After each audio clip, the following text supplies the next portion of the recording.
Salut. Alors aujourd'hui, je vais noter et classer par ordre d'importance les 10 capacités, les 10 compétences que doivent avoir tous les youtubeurs s'ils veulent réussir. Parce qu'en fait, moi, quand j'avais commencé à faire des vidéos, je me souviens, moi j'avais commencé avec aucune expertise nulle part. Et pendant une certaine période, il y avait tellement de trucs sur lesquels travailler qu'en fait, je savais pas trop par où commencer, quelles sont les choses utiles ou non. Donc là, en fait, ce que je vais faire, c'est un guide relativement simple où en gros toutes les compétences différentes sont classées en ordre d'importance. Et en fonction de ton niveau de youtubeur, eh bien ça va te permettre de soit trouver d'autres choses importantes sur lesquelles travailler, parce que je sais que beaucoup des youtubeurs ils sont très forts sur peut-être 3 ou 4 domaines, mais sur les autres ils sont péraves. Et du coup si t'es un nouveau youtubeur, ça te permettra de travailler sur les choses qui sont réellement importantes, et pas perdre ton temps sur des détails de mort.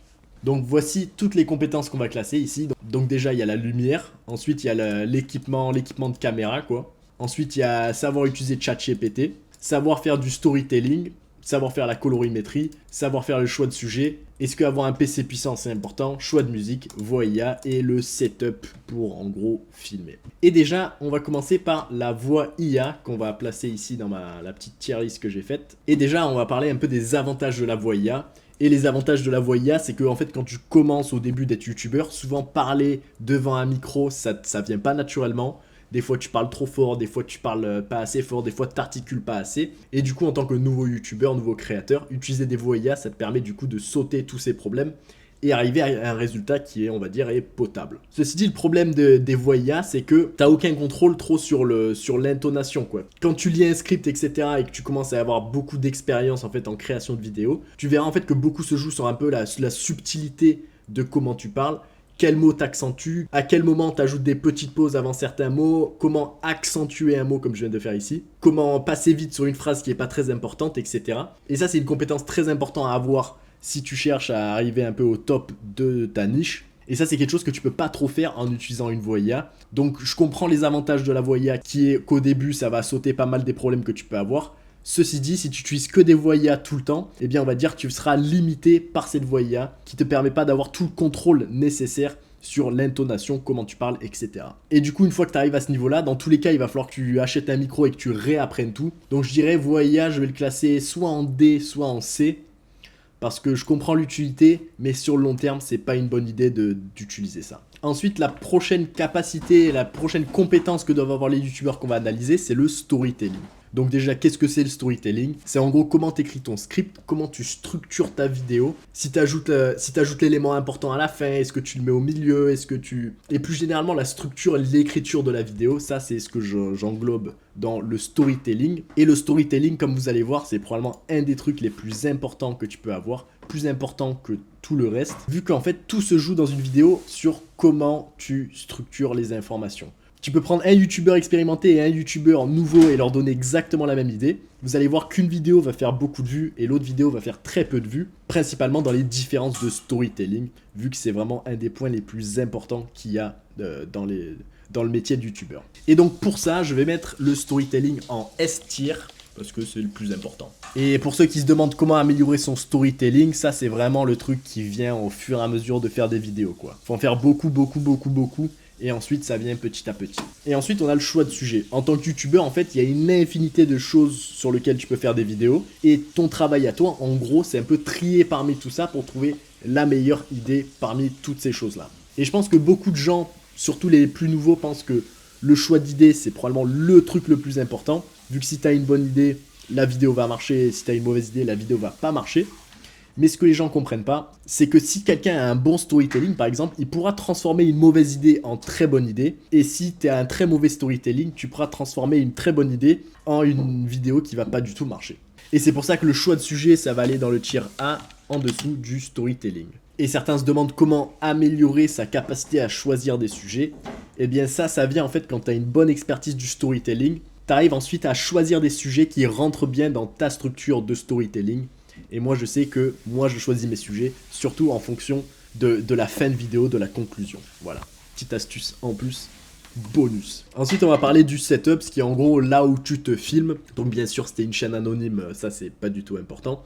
Ceci dit, si t'as une chaîne où tu montes ta tête comme la majorité des chaînes, et pour moi ça ajoute quelque chose de montrer ta tête, vu que les chaînes faceless, IA, enfin il y a aucune personnalité, ça se voit que ça a été fait que pour les vues, il y a aucune passion. Donc généralement, moi, j'aime pas trop ces chaînes-là. Pour moi, ça coûte rien vraiment de montrer votre tête, puisque dans tous les cas, les gens vont complètement oublier 2 secondes plus tard. Et donc, si tu montes ta tête, il te faut un bon setup.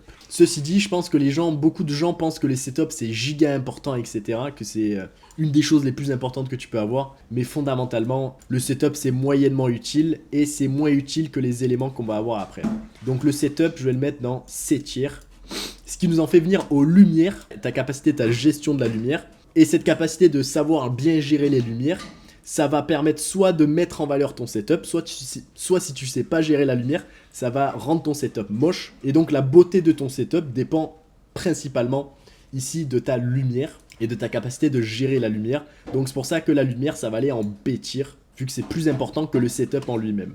Donc pas besoin de dépenser 500 € à créer un très beau setup avec des néons et tout, si tu comprends rien à la lumière, quoi. Étape 1, comprendre comment faire de la lumière basique. Étape 2, faire le setup. Ce qui nous en fait venir au troisième élément, un peu dans cette branche-là, qui est les caméras et l'équipement pour se filmer. Et ça, l'importance de l'équipement que tu utilises pour te filmer, ça va dépendre de 2 choses. Si tu sais bien gérer la lumière et que tu as un beau setup, essentiellement, tu peux te filmer avec un iPhone, allez, 12, et ça sera parfaitement bien, la qualité sera extra, tu n'auras pas besoin de rien faire. Ceci dit, là où avoir une bonne caméra, ça peut être utile, c'est si tu es dans un cas comme moi, c'est-à-dire que moi, la lumière, c'est pas mon point fort, créer des setups, c'est pas mon point fort non plus, et donc avoir un équipement excessivement cher, ce qui n'est pas forcément très utile, hein.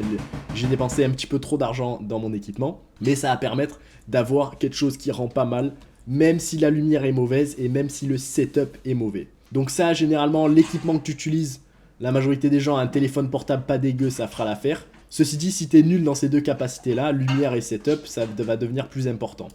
Donc je dirais que si tu fais des TikTok, ton équipement de filmage, ça va être, je crois entre C et D, et puis les Voya, je vais les baisser un coup là. Voilà, Voya, bim, je vais les baisser d'un cran. Puisque l'équipement, c'est quand même plus important que les Voya. Ensuite, je vais parler de ChatGPT, et je sais que beaucoup de gens aujourd'hui, ils utilisent ChatGPT pour écrire leur script, puisqu'ils pensent que l'IA c'est magique, tu vas pouvoir réussir juste en foutant 3 prompts sur ton ChatGPT. Ceci dit, comme pour le choix de sujet, ChatGPT, ça devient utile seulement une fois que tu connais, en fait, une fois que tu as du storytelling qui est très efficace. ChatGPT, si tu lui demandes d'écrire une histoire, généralement, le storytelling de ChatGPT, il est nul à chier. Des fois, il y a quelques éléments qui vont être pas mal, mais il faut en général enlever pas mal du gras. Il sait pas raconter une histoire au standard TikTok, quoi. Il raconte une histoire comme si c'était une dissertation, et ça, c'est... si tu racontes une histoire comme une dissertation sur TikTok, ça passe pas. Donc ChatGPT, ça peut être utile. Tu sais comment faire du storytelling et du coup, ça va donner quelques pistes pour savoir comment écrire un script. Ceci dit, si tu sais pas écrire un script, utiliser ChatGPT, ça va pas te permettre d'écrire des bonnes vidéos, quoi. ChatGPT, il va juste te lancer sur une piste et généralement, le produit fini qu'il donne, même avec les meilleurs prompts, c'est quelque chose qui est juste inférieur à si quelqu'un avait réfléchi 5 minutes et avait écrit un script. Moi, par exemple, je m'en sers pas parce que simplement ça ferait perdre du temps, quoi. Tu génères le truc pour ensuite modifier 80% de ce qu'il écrit, donc autant directement écrire l'histoire. Donc ChatGPT, je vais le mettre sur D et je le mets sur D puisqu'il peut être utile pour donner quelques idées de temps en temps, quoi. Ensuite, on va parler du montage, c'est-à-dire savoir faire des effets flashy, savoir faire sortir des emojis de nulle part, etc. Et là, je vais le diviser en 2. On va dire, il y a montage basique qui va être coupe, transition à la limite et faire sortir quelques éléments basiques. Et ensuite, je vais séparer ça avec montage expérimenté, où là, tu utilises du After Effects pour faire tous les effets de kéké que tu veux. Et montage basique, je dirais que c'est quand même très important. Faire du montage basique, savoir faire des coupes, être rapide sur le logiciel de montage, faire des effets vraiment des plus basiques, ça c'est quand même très important. Donc je le mettrai, on va dire, en B tier, vu que c'est très important. Ceci dit, c'est pas crucial, vu qu'il y a pas mal de gens qui réussissent à faire des vidéos juste en foutant des coupes. Et n'importe quel idiot serait lancé un logiciel de montage juste en faisant des coupes. Ceci dit, si tu sais juste faire des coupes, il va falloir que tu rattrapes tout ça avec du storytelling excellent. Donc malgré tout, le montage, ça peut être utile pour compenser un manque de storytelling, quoi. Ensuite, on va faire montage flashy, c'est-à-dire les effets After Effects. Comment faire des trucs vraiment très détaillés, de générer des trucs en 3D, etc. Et ça, généralement, ça paraît très utile vu d'une extérieure, savoir faire des trucs de dingue sur un logiciel de montage. Mais pour la niche TikTok, en gros, faire un effet très cool, ça va te prendre 1 heure. Ceci dit, en 1 heure, si tu faisais juste du montage basique, tu aurais pu créer encore une vidéo. Donc en gros, les montages trop flashy sur le format TikTok, sauf si c'est exactement ta niche, ou ta niche consiste que à faire quelque chose qui est extrêmement bien monté. Et bien, si tu fais juste des vidéos un peu normales où tu parles, où tu donnes ton avis, j'en sais rien, le montage de kéké, c'est beaucoup moins utile que ce qu'on pense. Et là, je vais le mettre ici. Montage de kéké, je vais le mettre à peu près au même niveau que... Voilà, je vais le mettre en C tiers. Je vais même le mettre un peu plus bas, entre C et D tiers, juste parce que sur le format TikTok, parce que pour les formats TikTok, on va dire que le montage basique, ça suffit. Et passer plus de temps que ça, quand tu regardes le prix que ça coûte, le coût de l'opportunité, c'est-à-dire que si tu passes trop de temps sur une vidéo, tu peux en faire moins souvent, eh bien ça vaut généralement pas le coup. Donc montage de kéké entre C et D. Ensuite on a la colorimétrie qui correspond en gros à la gestion des couleurs. Et ça va être utile, très utile, si tu veux améliorer l'aspect, on va dire, satisfaisant visuellement de tes clips. Et ça c'est quelque chose que très peu de gens savent faire, mais qui est généralement très important. Et l'avantage de la colorimétrie, c'est que savoir faire un truc basique, c'est pas très long. Va falloir que tu te la donnes bien 10 heures et que tu bidouilles un peu sur chacun des clips. Mais au bout d'un moment, tu vas trouver un preset qui va très bien marcher pour ta colorimétrie. Une fois que tu arrives à ce stade-là, en gros, ça va te permettre de rendre tous les clips que tu utilises plus satisfaisants, tous les clips de ton setup plus satisfaisants. Et du coup, la colorimétrie, je vais la mettre entre B tier parce que ça reste quand même très utile. C'est pas si long à apprendre et vous allez voir, une fois que c'est appris, c'est très rapide à mettre en place. Donc je vais le mettre sur B tier. Ensuite, avoir un PC à 10 000 €. Avoir un PC très puissant. Est-ce que c'est vraiment utile? Et pour la majorité des personnes, dans la majorité des cas, je pense que c'est beaucoup moins utile que ce qu'on pense. C'est largement moins utile que le storytelling. C'est largement moins utile que le choix de sujet. C'est largement moins utile que savoir faire du montage basique. C'est moins utile qu'une bonne gestion de la lumière. Et c'est moins utile qu'une bonne gestion de la colorimétrie. Donc je vais mettre ça entre C et D tier. À mon avis, un PC, si tu veux te mettre sérieusement au montage, un PC aller à 1000 €, ça te fera l'affaire, ça te tiendra à peu près longtemps. Et ça te permettra de faire tout ce qui est nécessaire pour bien marcher sur les réseaux. Donc PC de kéké, je vais mettre ça allez, entre C et D tier. Ça peut être utile, ça va te permettre de gagner allez, 20, 30, 40 minutes par vidéo. Mais le plus important, ça reste tout ce qui est plus haut. C'est ça qui va vraiment apporter les vues, alors que avoir un bon PC, ça va juste te permettre d'optimiser un peu le temps passé. Et ensuite, on a finalement le choix de musique. Et si vous écoutez un peu mes shorts sur ma chaîne principale Fitness Muscu, vous savez que moi j'aime bien le choix de musique. Je pense que ça peut ajouter pas mal à une vidéo si c'est fait correctement.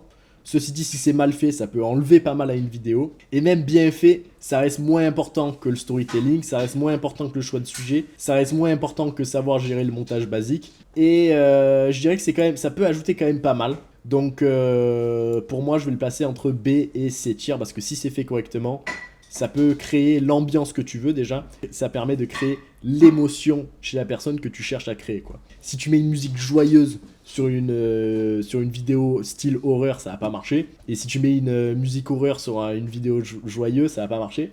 Mais par contre, si tu choisis la bonne musique pour la bonne vidéo, ça ajoute pas mal. Donc entre B et C tier. Et ensuite, le dernier qui est, voilà, la dernière capacité qui paraît toute bête, mais vous allez voir que c'est plutôt utile, c'est savoir articuler.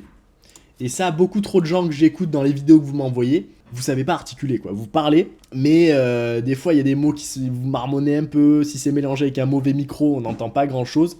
Et si tu entends pas un mot dans ta vidéo, un short TikTok, les gens ont pas le temps, ils swipe. Donc savoir articuler, ça paraît bête, mais ça pour moi c'est probablement plus important que le choix de sujet, puisque si tu sais pas articuler, tu peux avoir le bon choix de sujet et ça va te le ruiner. Et je dirais c'est presque aussi important que le storytelling, quoi.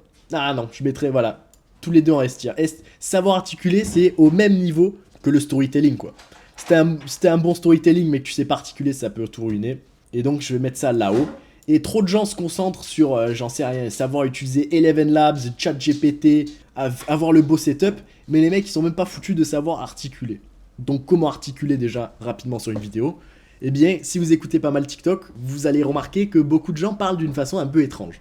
Notamment moi, qui est que quand je parle sur TikTok, j'ai une voix légèrement différente. Et en gros, j'essaie juste de parler en articulant le plus possible. Et ça, en pratique, ça correspond à bien ouvrir sa bouche, bien exagérer les mouvements de bouche quand tu parles pour ta vidéo TikTok. Et une fois que tu articules bien, ça va te permettre de mettre la musique plus fort. Ça va permettre aux gens de comprendre ce que tu dis déjà. Et ça, c'est extrêmement important. Donc voici la belle tier list que j'ai fait en ordre d'importance. Je rappelle que l'école de création de vidéos va être lancée le 1 novembre, donc dans moins d'une semaine. Si vous souhaitez réserver votre place gratuitement, vous pouvez devenir bêta-testeur en rejoignant le premier lien en description. Et sur ce, on se revoit demain pour une autre vidéo que je suis très content de sortir.